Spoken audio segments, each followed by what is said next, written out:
Another cake. Thank you so much, my friend Fed Dolot, for this. Ang layo. Imagine, from your place in Antipolo.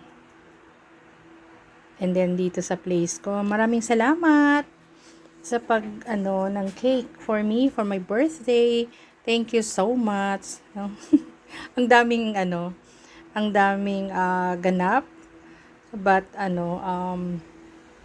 nagawa mo pa rin mag-abala for this. Thank you so much, my friend. And of course, a lot, no? I really wanna say thank you also to my um, to my niece Clarice, at saka sa nephew ko si Paolo, of course Kuya Vic, sa family ko, no, and of course my son Patrick. Thank you so much. And sa lahat ng mga bumati, maraming salamat po sa inyong lahat dahil naglaan po kayo ng time, no? Time to nabatiin ako, not only sa messenger, not only on call, at the same time, no, may mga nag-send pa talaga ng mga emails, no, sa akin from from the US hanggang dito sa Philippines. Maraming salamat po sa inyong lahat. Thank you, and God bless you more. I hope God will give us yung good health.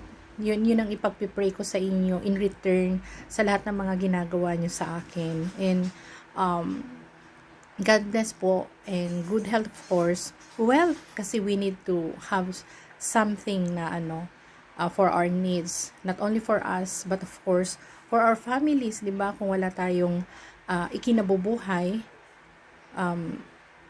hindi maayos ang ating yung takbo ng ating family. So I always do pray not only for health but of course for our wealth, no. I-bless tayo ni God yung mga business natin, yung mga ginagawa natin, whatever it is na panghanap buhay natin. Kaya ayun, we just have to pray for each other, no, not only for ourselves but of course para sa ating lahat, para we have peaceful life, of course, no, in a peaceful mind. Ayan, God bless you everyone, and thank you so much for a wonderful day.